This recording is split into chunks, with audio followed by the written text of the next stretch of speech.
አርበኝነት አገር በችግር ውስጥ በወደቀችበት ጊዜ ወይም በቁርጥ ቀን የቁርጥ ቀን ሰው ሆኖ መገኘትን የሚጠይቅ የሀገር ፍቅር ስሜት የሚመነጭና አገር ወዳድነት ከሚገለጽባቸው መንገዶች አንዱ የሆነ የኢትዮጵያን ተጋድሎ እሴት ነው። ስለሆነም ይህ ዕለት ኢትዮጵያን ለነጻነታቸው ለሉዓላዊነታቸውና ለብሔራዊ ክብራቸው ሲሉ በዱር በገደሉ መስዋዕት የሆኑበትን ተጋድሎ የምናስታውስበት ዕለት በመሆኑ መከላከያ እንደ ተቋም ለዚህ ዕለት ትልቅ ክብር ይሰጣል። ኢትዮጵያ ሀገራችን በየዘመኑ ከውስጥም ሆነ ከውጭ በሚነሱ እና በሚሰነዘሩ ጥቃቶች ብዙ ፈተናዎችን ያስተናገደች ሀገር ናት። ይሁን እንጂ ኢትዮጵያን እናት ሀገራቸውን ከጥቃት ለመከላከል በተለያዩ ጊዜያት በከፈሉት ታሪክ የማይረሳው ገድልና በፈጸሙት አኩሪ መስዋዕትነት ቅኝ ያልተገዛች ብቸኛ አፍሪካዊት ሀገር አጽንተው አልፈዋል። ከኢትዮጵያን ዘመን የማይሽረው ተጋድሎች አንዱ ወራሪውን የፋሽስት ሰራዊት ለ5 ዓመታት ተዋግተው ድል የነሱበትን ነው። ይህ ጦርነት የአድዋ ሽንፈቱን መቀበል የተሳነው ወራሪ ኃይል ከዓመታት ዝግጅት በኋላ በኢትዮጵያ ላይ ያካሄደው ዳግም ወረራ ነው። በመሆኑም የኃይል ሚዛኑ ተመጣጣኝ ባልነበረበት ኢትዮጵያ ሉዓላዊነቴ ይከበር ብላ ወደ ዓለም አቀፉ ማህበረሰብ የምታሰማቸው ድምጾች ሰሚ ያላገኙበት በአጠቃላይም በጣም አስቸጋሪ የሆኑ ሁኔታዎች በነበሩበት የተካሄደ ጦርነት ነው።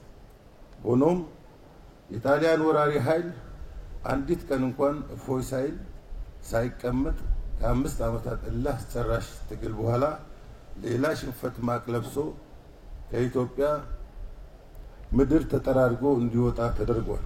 በመሆኑም ከጥንት ጀምሮ እየተወራረሰ የመጣው በዚህ የኢትዮጵያን ጀግንነት፣ አይበገሬነት፣ የአትኩኝ ባይነት ወኔ ልንኮራና ልንጠብቀው ይገባል።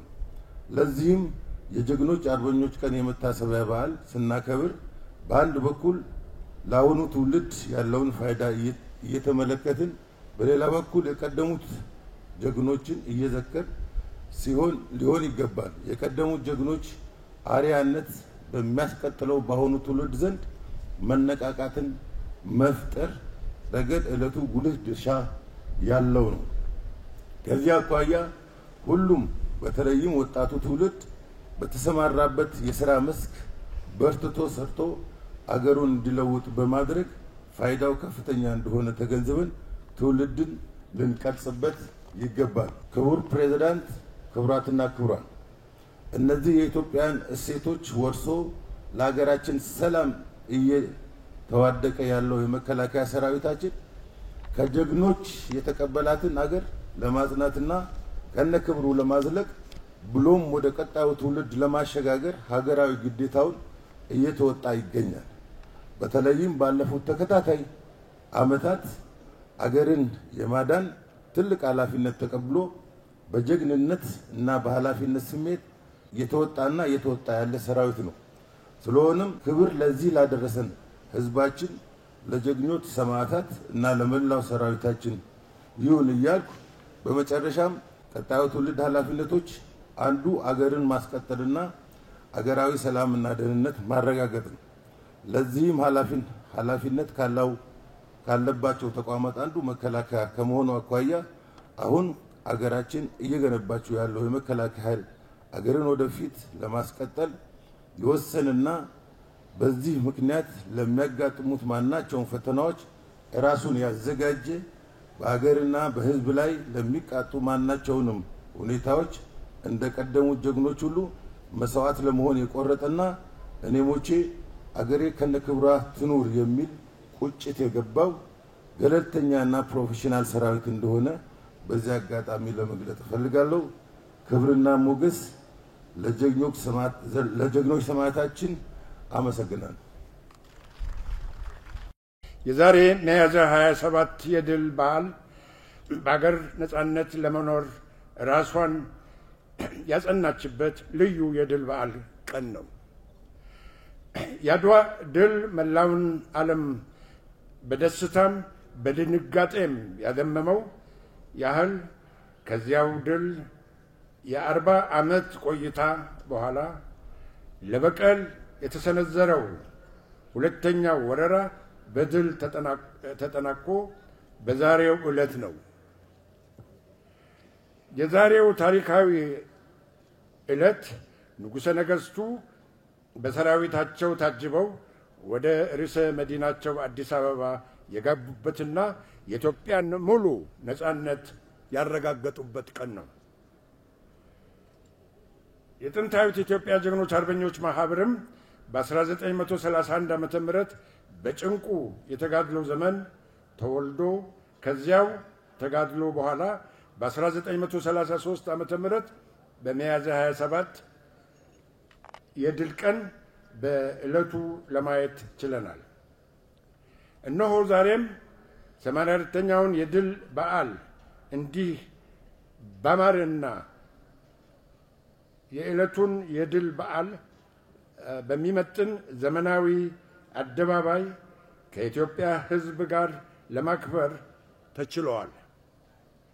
ይህ የድል በዓል ስፍራና የ4 ኪሎ አደባባይ የከተማይቷ መዘመን ጋር ተያይዞ ክብረ በዓላችንን በዚህ መልክ በማድመቋ ምስጋናችን ከፍ ያለ ነው። ሀገር ራሷን ባስከበረችበት ነፃነቷን ባስጠበቀች ቁጥር ጥያቄ ግንባታ፣ እድገትና ልማት መሆኑ አያጠያይቀንም። በዚህ ረገድ ለዚህ ቆመን በምናከብረው የክብረ በዓል ስፍራ ላይ የአሁኑ የግንባታ የእድገት መልክ በማየታችን ትልቅ ደስታ እንደሚሰማን መግለጽ እፈልጋለሁ። በሌላ በኩል በዚህ ታላቅና ታሪካዊ የድል በዓል ላይ አንድ ሊታለፍ የማይገባው መልእክት ማስተላለፍ እፈልጋለሁ። ይኸውም መልእክት የአድዋ ድል በዓል ከዛሬ 3 ዓመት በፊት በሀገራዊ ክብሩን በጠበቀ ሁኔታ እንዲሰናዳ በመንግስትና በማህበራችን በኩል የተደረገው ጥረት እንደተሳካ ሁሉ አሁንም ይህ ብሔራዊና ሀገራዊ ገድል ክብር በዓል የራሱን የክብር ስፍራ እንዲኖረው እንዲያገኝ የመጠየቅ ነው። ይህ የድል ክብር በመከላከያ ሰራዊቱ ኃላፊነትና የጋራ ትብብር መከበሩ ከ1967 ዓመተ ምህረት በፊት የነበረ እንደሆነ አሁንም ወደዚያው ተግባር ታሪኩና ክብሩ ቢመለስ አገራዊና ብሔራዊ ፋይዳው ይጎላል ብለን እናምናለን። ወጣቱና አዲሱ ትውልድም በታሪክና በአገራዊ አንድነት ይበልጥ የሚያስተባብር ያህል ታላቅ የድል በዓል በብሔራዊ ክብሩ ልክ ዋጋ እንዲሰጠውም አሁንም ይህ በዓል እንደ አድዋም ሁሉ የክብር ስፍራውን እንዲይዝ ጥሪ ማቅረብ እወዳለሁ። ከዚሁ ጋር ብዙ ጊዜ እንደምንለው ይህን የድል በዓል የምናከብረው የቀድሞ ጠላትና ወራሪዎቻችንን ብቻ እያሰብን አይደለም። ይልቁኑ ከዚህ በኋላ የሚጠበቅብን ሀገራዊ ቁም ነገርና ታላላቅ የትውልድ ኃላፊነቱን ለመወጣት በመዘጋጀት ነው። በዚህ በኩል የጥንታዊት ኢትዮጵያ ጀግኖች አርበኞች ማህበር ያለውን ታሪካዊ ድል እየጠበቀ ለትውልድ ማሸጋገር የሚጠበቅበት የመሆኑ ያህል በትውልድ እያስተሳሰረ እድገትና ሰውም ላይም የበኩሉን ሚና መጫወት እንዳለበት እናምንበታለን። ለዚህም ትውልድ የሚማርበትን የሚታነጽበትን ዘመኑን በሚመጥን አቀራረብ ታሪካዊ ሀብቱን የሚጠቀምበትን ዕለት መንደፍ ይገባናል። እየተደረገ ያለውም ጥረት ይኸው ነው። ሁላችንም በዚህ ስፍራ ተገኝተን ይህን የድል በዓል እንድንካፈል በጸጥታና በጥበቃ እንዲሁም በማስተናገድ በማስተባበር የተካፈሉትን ሁሉ በማህበሩ ስም ከልብ አመሰግናለሁ።